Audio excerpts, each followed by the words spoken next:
Halo movie lovers, welcome back to my channel Recap Film.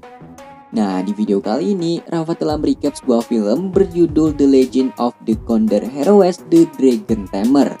Film ini adalah film fantasi Cina yang bergenre action, romance, dan martial arts. Karena karakter di film ini itu awalnya pemuda biasa aja, tapi endingnya jadi pendekar terkuat di muka bumi. So, penasaran dengan alur ceritanya? Ini dia recap film The Legend of the Condor Heroes The Dragon Tamer.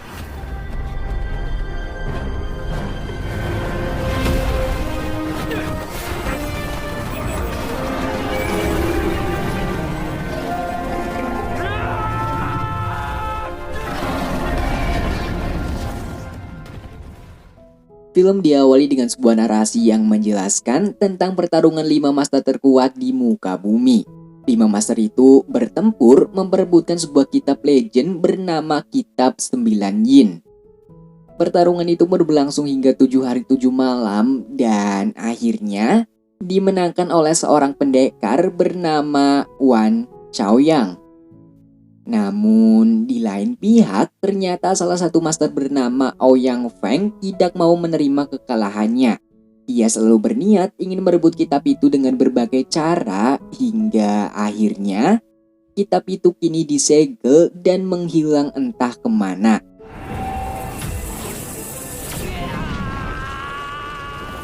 Setelah itu, cerita berlanjut ke seorang pemuda bernama Guo Jing. Guo Jing adalah seorang pemuda cerdas yang bergelar pendekar sakti dari tanah barat. Bukan tanpa alasan, hal itu karena Guo Jing mempunyai 7 orang guru yang dikenal dengan nama 7 orang gila penyeimbang bumi nih guys. Di hari itu, Guo Jing yang tengah beristirahat di sebuah kedai ternyata bertemu dengan 7 gurunya yang akan memiliki sebuah rumor tentang maraknya kasus kehilangan anak kecil di daerah itu. Dan ternyata 7 guru besar Guo Jing ini juga telah mengantongi serangkaian informasi dan mencurigai tentang adanya ritual pemujaan roh di daerah itu. Nah, daerah yang dimaksud adalah penginapan Baitu, sebuah penginapan besar milik keponakan Master Ouyang Feng di awal scene film tadi.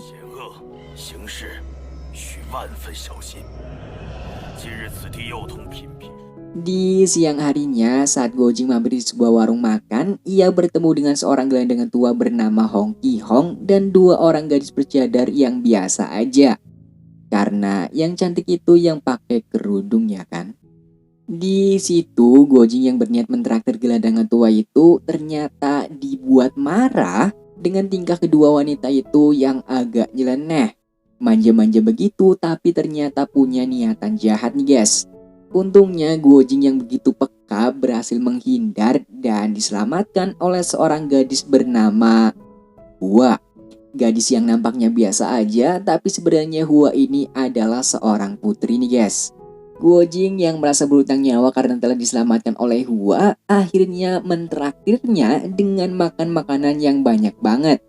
Hingga nggak kerasa keduanya itu akhirnya akrab dan temenan nih guys.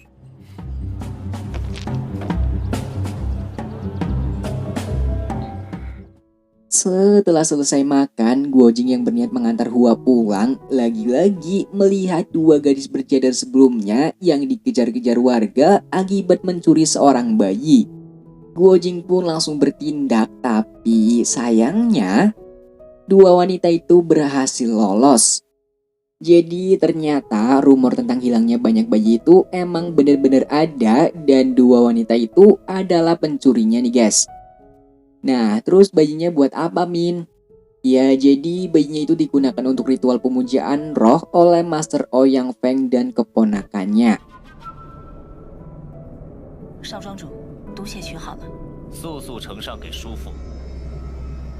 Di malam harinya, Guo Jing ditemani Hua menyelinap masuk ke penginapan Baitu dengan berdandan sedemikian rupa hingga Guo Jing nyampe gak kenal sama si Hua nih guys.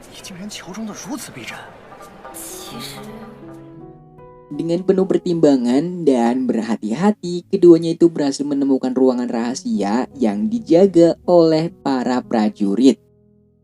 Di situ, Hua bertarung dengan dua wanita bercadar sebelum akhirnya mereka dikejar-kejar ular kobra gede banget.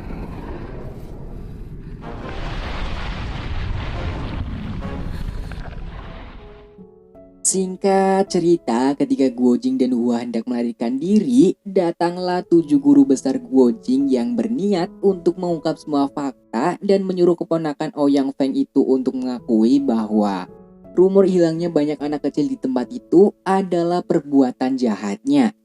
Tapi belum sempat dijawab, datanglah sang master yang kemudian langsung memotong pembicaraan mereka. Nah, bukannya syok ataupun marah karena kedoknya itu akan terbongkar, Ouyang Feng justru menyambut Hua dan memanggilnya dengan nama calon menantu. Oh, jadi ceritanya itu kayak gini guys. Hua kecil adalah seorang putri dari seorang pendekar sakti Tanah Selatan, sang ahli penawar racun terbaik di Pulau Toubu. Nah, pas kalian ngelihat Hua berpenampilan kayak gelandangan itu adalah ulahnya sendiri akibat kabur dari rumah dan gak mau dijodohkan dengan keponakan Ouyang Feng ini. Jadi kalian paham ya? Setelah kejadian itu, Ouyang Feng menyuruh keponakannya itu untuk bersiap guna menyiapkan serangkaian mahar karena mereka akan kembali melamar Hua. Di pagi harinya, Hua yang tahu dia bakalan dilamar untuk kedua kalinya, ia pun gak mau pulang dan tetap tinggal bersama Guojing. Nah, ketika Hua sedang memanggang ayam, tiba-tiba ayamnya itu justru dicuri oleh Hong Ki-hong, sang pengemis tua sebelumnya nih guys. Hua pun gak marah karena ia tahu kalau Hong Ki-hong itu adalah salah satu master dari 5 master terkuat di muka bumi. Di situ, Hua pun menawari Hong Ki-hong dengan makanan enaknya, tapi dengan satu syarat. Syarat itu adalah harus mengajari Guojing jurus pamungkas 18 tapak naga nih guys. Singkat cerita, Hong Ki-hong pun setuju dan akhirnya pelatihan pertama pun dimulai.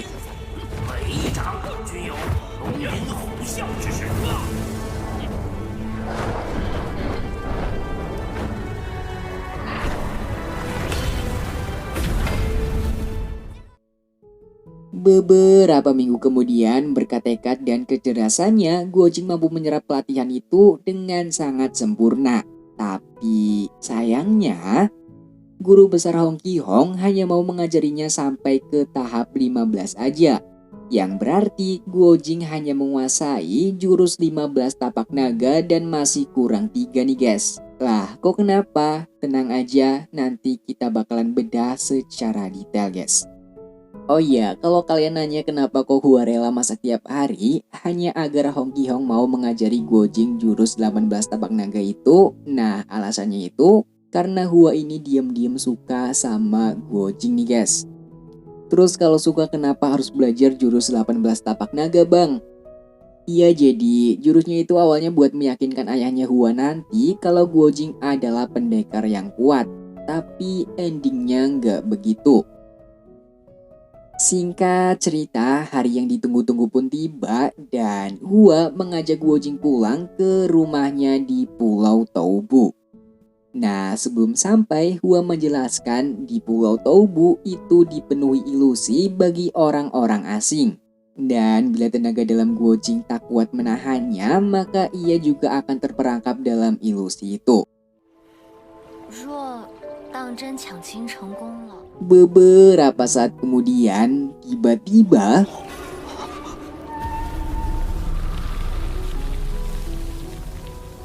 Guojing terperangkap dalam ilusi itu. Tapi di sini ada yang aneh nih guys, karena di dalam ilusi itu Guojing justru bertemu dengan salah satu dari 5 master terkuat di muka bumi bernama Song Baitu. Nah, Song Baitu ini adalah master terakhir yang menguasai kitab 9 yin nih guys. Jadi kalau kalian mention ke awal narasi di film ini, kalian bakalan ingat kitab 9 yin yang akhirnya disegel dan menghilang entah kemana.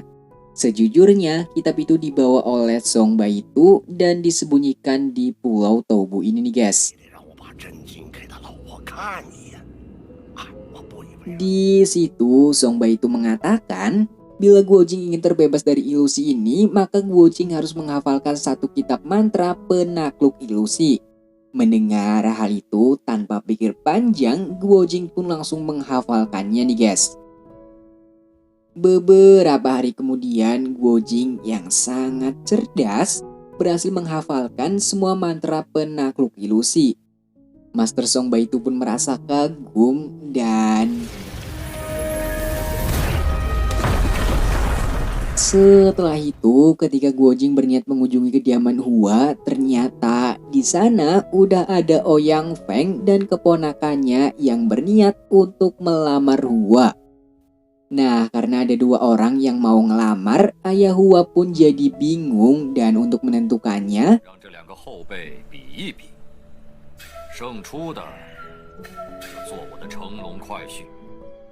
Guojing pun setuju dan tiba-tiba datanglah guru besar Hong Qihong yang berniat ingin membantu muridnya itu memperjuangkan cintanya.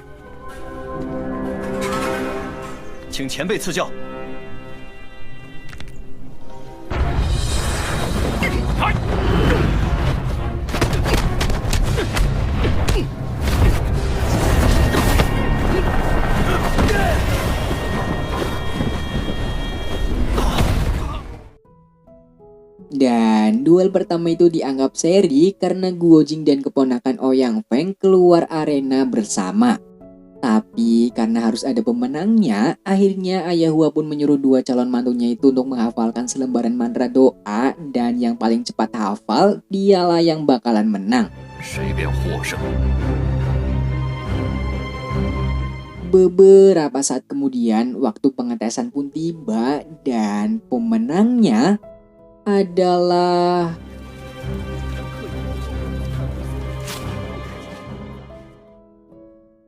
jadi ternyata mantra doa itu adalah mantra penakluk ilusi sebelumnya, dan mantra penakluk ilusi itu adalah mantra dari kitab 9 yin nih guys. Jadi ayah Hua itu nyari mantu yang hafal kitab 9 yin. Dengan hafalnya kitab 9 yin, maka otomatis calon mantunya itu adalah pendekar yang kuat. Singkat cerita, Ouyang Feng dan keponakannya itu pun gak terima hingga mereka meracuni Hong Qihong dan memfitnah ayah Hua yang melakukannya. Guojing pun sangat marah hingga ia pun berduel dengan ayah Hua. Jadi Ouyang Feng dan keponakannya itu semacam mengadu domba guys. Dan sebelum Guojing mati, ia diselamatkan oleh Ouyang Feng dan keponakannya dengan tujuan supaya Guojing mau membacakan kembali seluruh isi kitab 9 yin, yang kemudian Ouyang Feng akan menduplikatnya supaya ia bisa menjadi pendekar terkuat di muka bumi.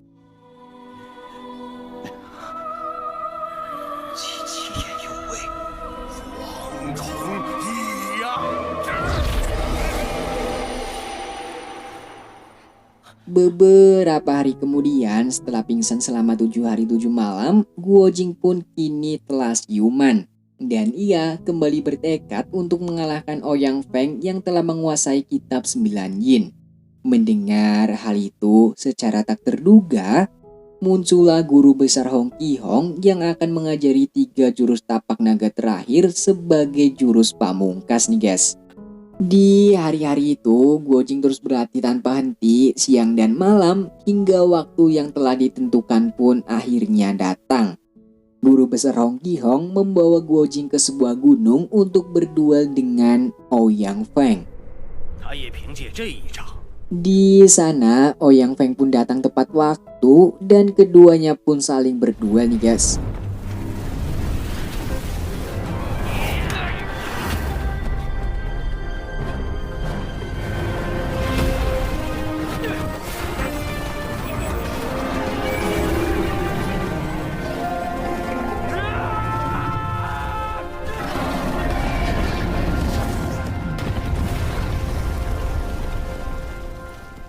Di akhir, Guojing mendapatkan gelar pendekar terkuat di muka bumi dan ia pun memilih mengasingkan diri bersama Hua untuk selama-lamanya.